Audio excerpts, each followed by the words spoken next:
A homeless boy and his stray dog faced the harsh streets together, but their bond changed everything. Chicago's winter wind cut through Marcus's thin jacket as he huddled in the doorway of an abandoned store. At 14, he'd learned every trick for staying warm on the streets, layering newspapers inside his clothes, finding heating vents, and knowing which shelters wouldn't ask too many questions. But tonight, all the usual spots were full. 6 months had passed since he'd run away from his last foster home. 6 months of searching through dumpsters, dodging police, and trying to convince everyone he was older than 14. The streets were harsh, but still better than going back into the system that had shuffled him between 7 homes in 3 years. As sleet began to fall, Marcus pulled his backpack, containing everything he owned, closer to his chest. The sound of garbage cans clattering in the nearby alley made him tense. Street smarts had taught him that nighttime noises usually meant trouble. But what emerged from the alley wasn't a threat. A medium-sized dog, dirty and thin, limped into view. Its brown and white fur was matted, and it carried something in its mouth, half a discarded hamburger from the fast food place down the block.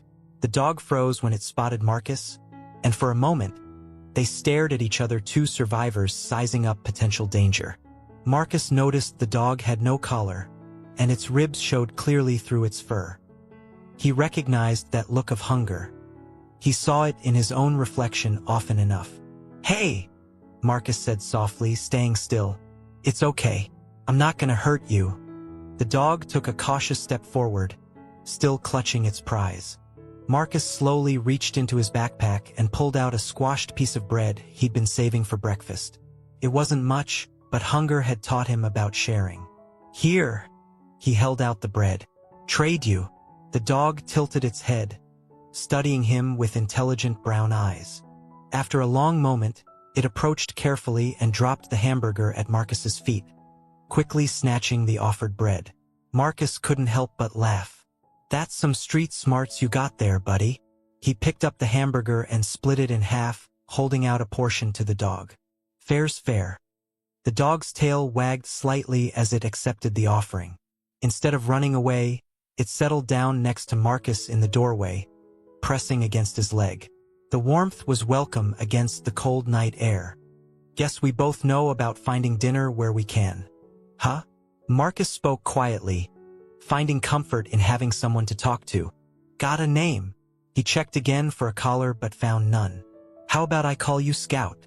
You look like you know how to scope out the good spots." Scout's tail thumped against the concrete in response. That night, Marcus slept better than he had in weeks, with Scout's warm body curled against him. When morning came, he expected the dog to disappear, strays usually did. But Scout stayed, watching patiently as Marcus gathered his few belongings. "You coming?" Marcus asked, and Scout fell into step beside him. They developed a routine over the next few days. Scout proved skilled at finding discarded food, while Marcus knew which restaurant workers would sometimes slip them extras. Together, they watched each other's backs, Scout's bark warning of approaching trouble, Marcus sharing his limited resources and keeping them both out of sight of animal control.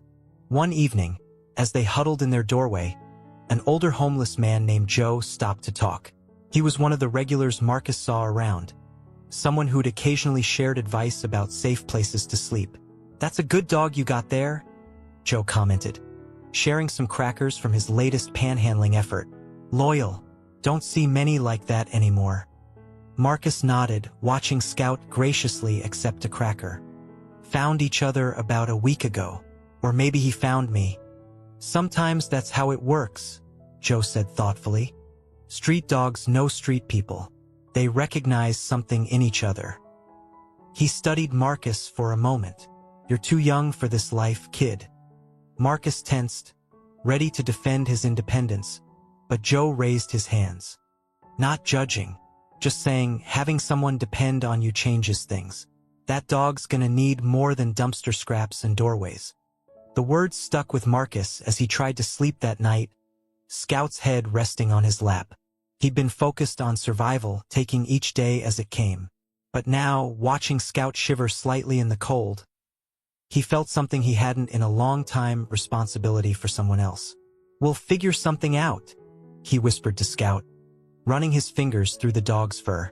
"Maybe find somewhere warmer, better food." Scout's tail wagged slowly in response, his trust absolute. Marcus didn't know it yet, but that trust would become the foundation for changes he never expected. For now, though, he was content knowing he wasn't alone anymore. In a world that had given him every reason not to trust, he'd found a friend who asked nothing more than to share his journey. 2 weeks after finding Scout, Marcus faced his toughest morning yet. Scout's limp, barely noticeable before, had worsened overnight. The dog could barely put weight on his right front paw, and his usual eager expression had been replaced by one of pain.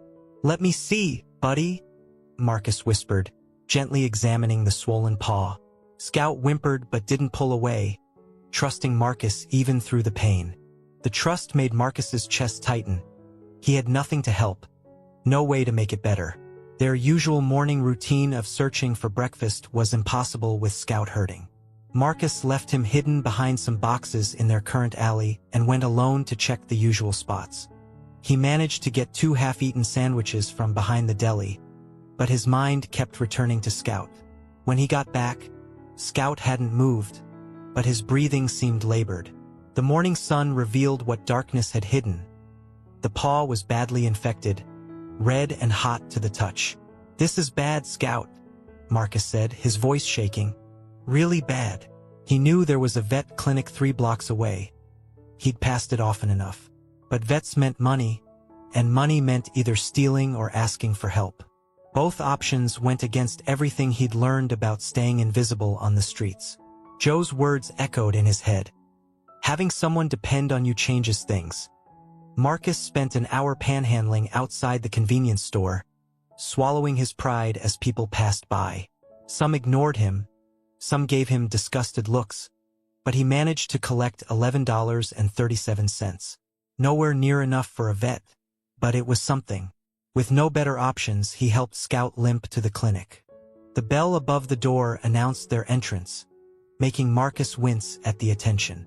The waiting room was warm and clean, with posters of healthy pets on the walls, a sharp contrast to their dirty, desperate appearance. The receptionist looked up, her expression shifting from professional welcome to concern. "Can I help you?" Marcus's throat felt dry. My dog's hurt, his paws infected." He clutched the wadded bills in his pocket. "I have some money, but not much. Please, he's in pain." Dr. Sarah Chun, according to her name tag, emerged from an exam room and assessed the situation quickly.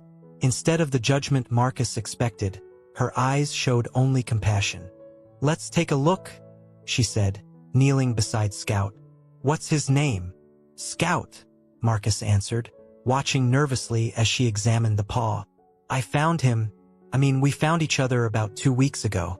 Dr. Chun nodded, gentle with her examination. "The infection's serious. He needs antibiotics and proper wound care." She paused, studying Marcus's face. "Are you his only caregiver?" Marcus tensed, ready to run, but Scout leaned against his leg, a reminder of why he'd come. "Yes, it's just us." Instead of calling the authorities, Dr. Chun stood and spoke quietly to her receptionist. Then she turned back to Marcus. "Here's what we're going to do. I have a program for strays and rescue cases. We'll treat Scout's infection, update his vaccines, and make sure he's healthy. No charge." Marcus blinked, suspicious of such generosity. "What's the catch?" "2 conditions," she said. "First, you let us check you out too. There's a free clinic next door. Second, you and Scout come back for follow-up appointments so we can make sure he heals properly." The offer seemed too good to be true, but Scout's whimper made the decision for him. "Okay." Marcus agreed quietly. The next few hours passed in a blur. Scout received treatment for his paw, along with vaccines and a thorough examination. Dr. Chun found he was about 2 years old and, despite his recent rough life, basically healthy. While Scout was being treated, Marcus reluctantly visited the free clinic. The doctor there treated his own minor infections and gave him some basic supplies.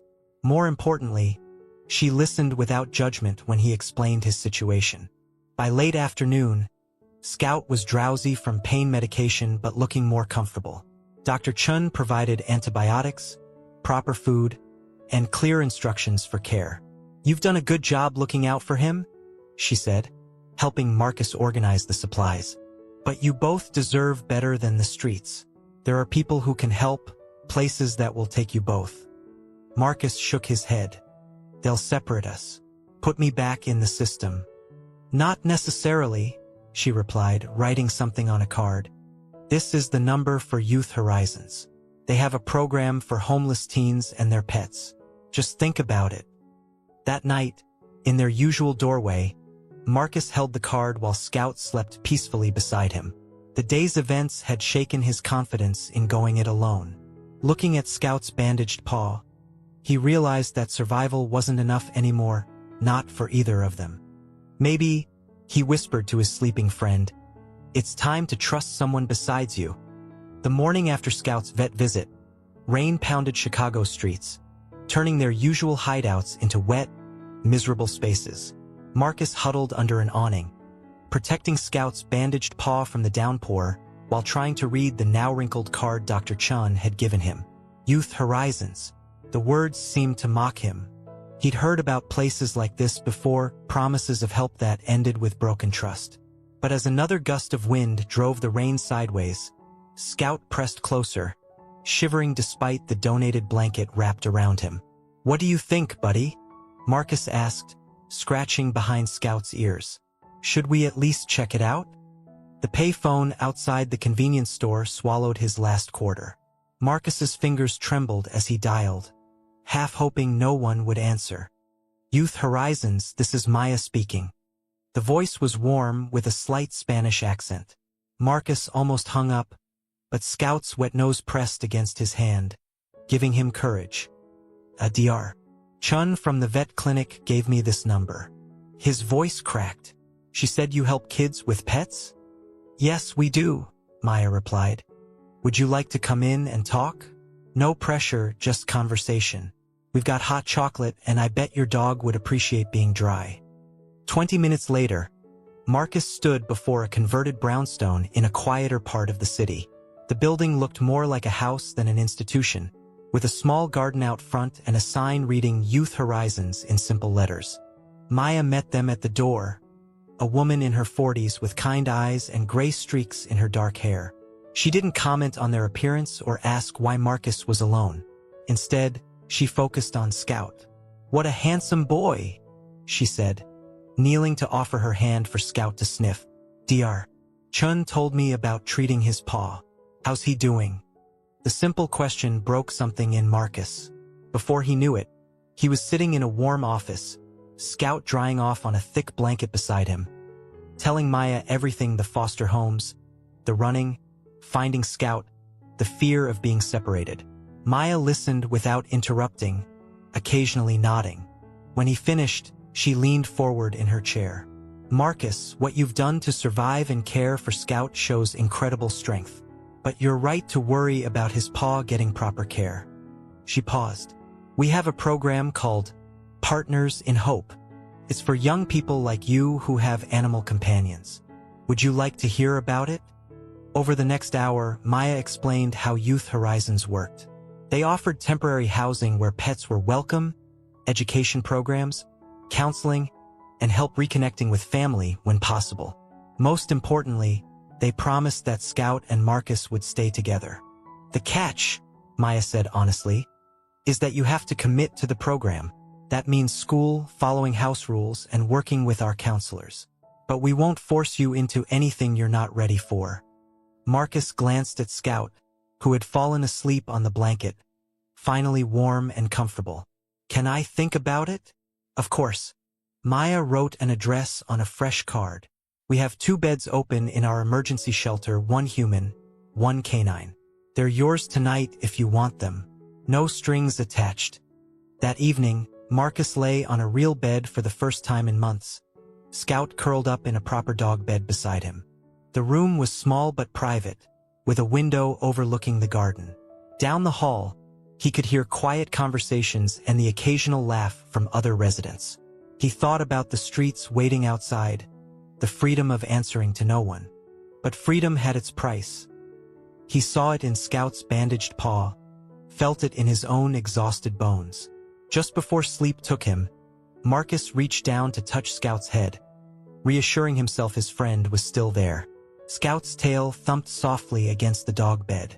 "Maybe," Marcus whispered, "we can give Trust one more try." He didn't know it yet, but that night marked the beginning of a new chapter for both of them.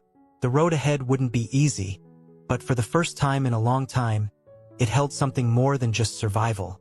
It held hope. The first week at Youth Horizons challenged everything Marcus thought he knew about the system.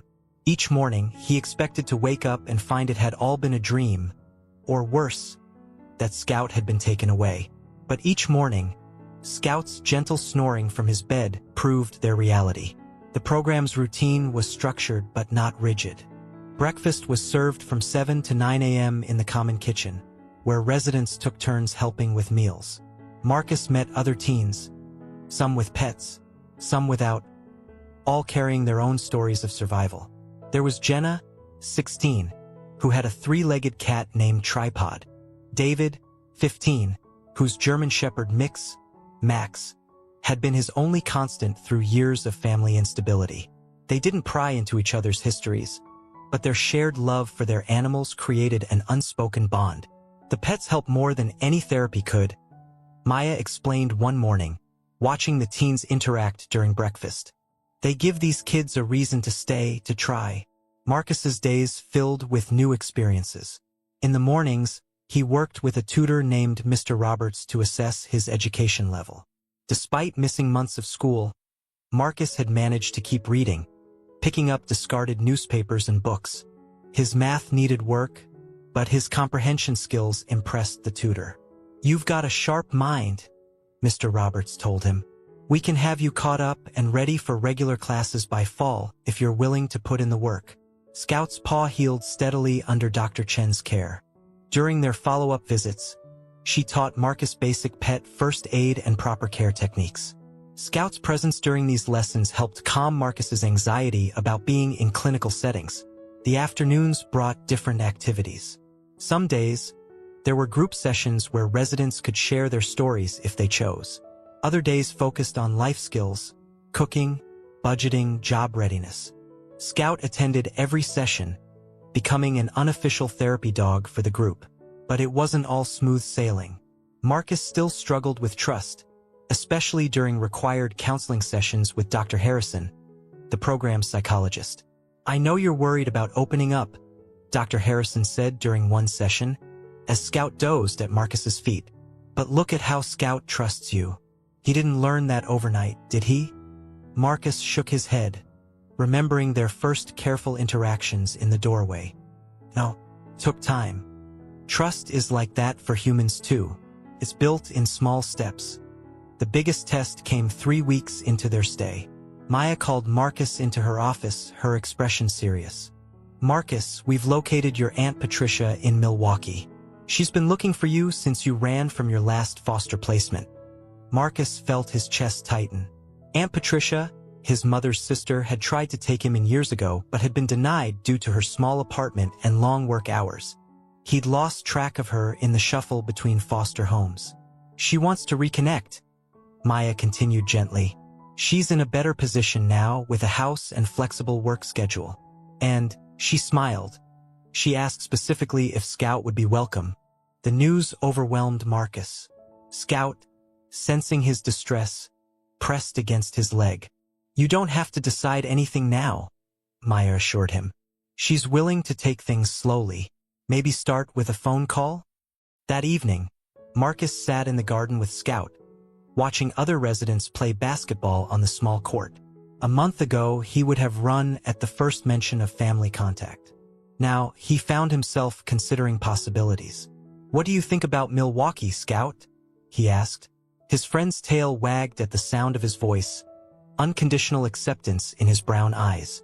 Later that night, in their room, Marcus heard David talking softly to Max in the next room over.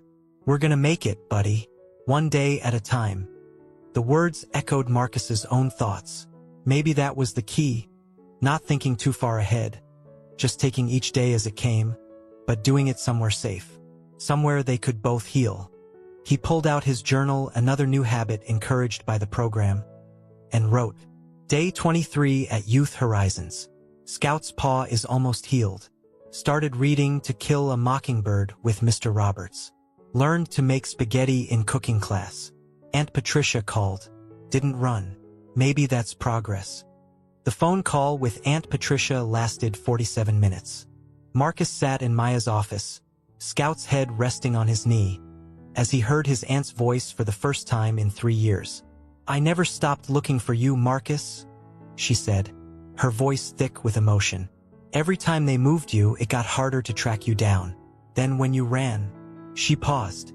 I understand why you did it. I just wish I could have found you sooner. Marcus swallowed hard. I didn't think anyone was looking. They talked about simple things first: Scout's rescue, his progress at Youth Horizons, her new job as a remote medical transcriptionist that let her work from home. She described her house with its fenced backyard, perfect for a dog, and the room that could be his. But only if and when you're ready, she emphasized. We can take this as slow as you need. Over the next few weeks, their conversations became regular. 3 times a week, Marcus would share his small victories, finishing a chapter in his textbook, learning to cook a new meal, Scout mastering a new command in the training classes Youth Horizons offered. Spring warmed into summer, bringing changes to the brownstone. The garden bloomed under the care of residents who discovered a passion for growing things.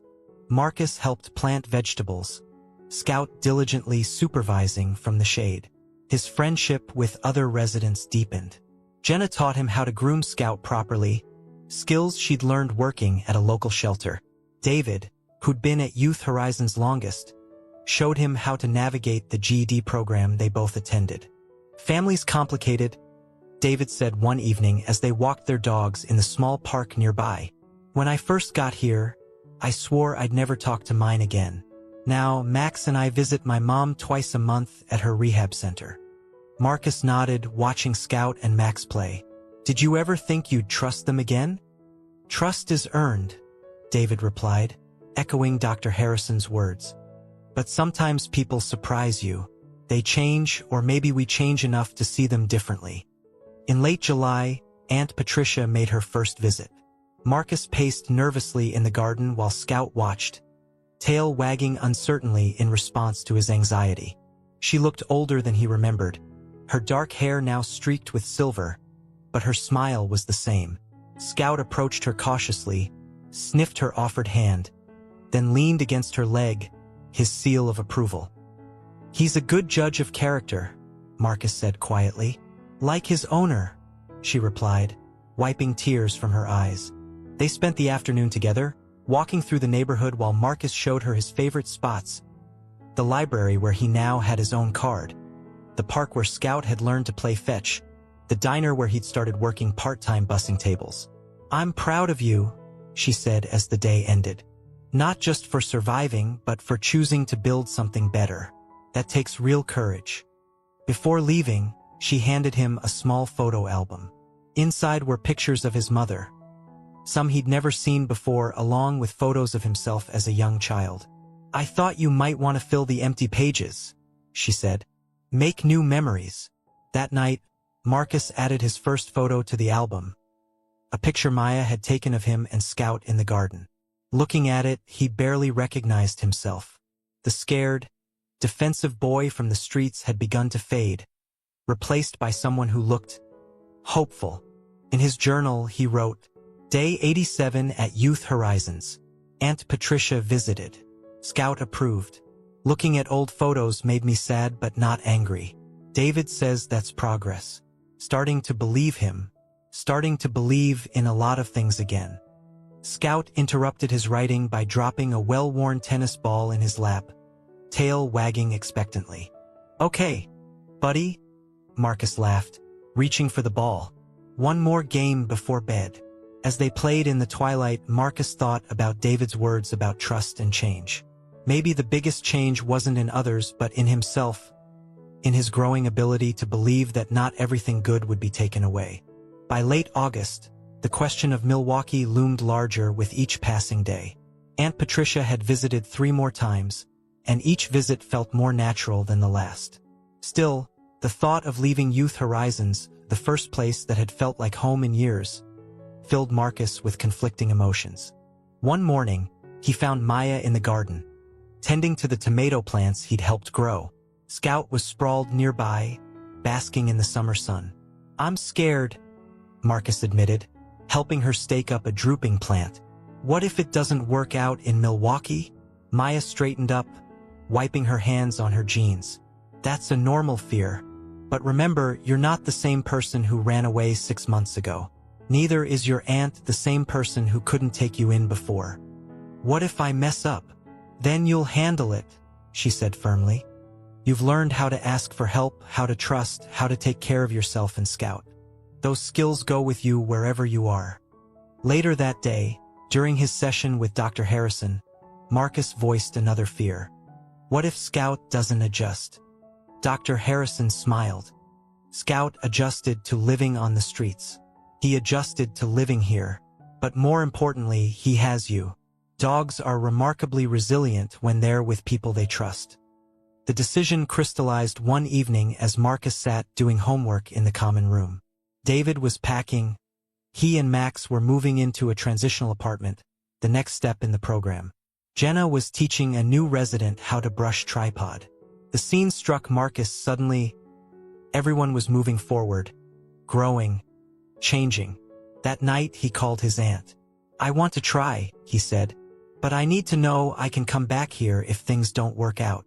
"Of course," she replied, "and Maya's already agreed to be our backup plan. But Marcus, I think we're going to be okay." The next few weeks passed in a blur of preparation. Marcus worked with Mr. Roberts to ensure his credits would transfer to his new school in Milwaukee. Dr. Chun gave Scout a final checkup and recommended a vet in their new neighborhood. His co-workers at the diner threw him a small goodbye party. The morning of the move, Marcus stood in his room at Youth Horizons, looking at the space that had sheltered him and Scout through their transformation from survivors to thrivers.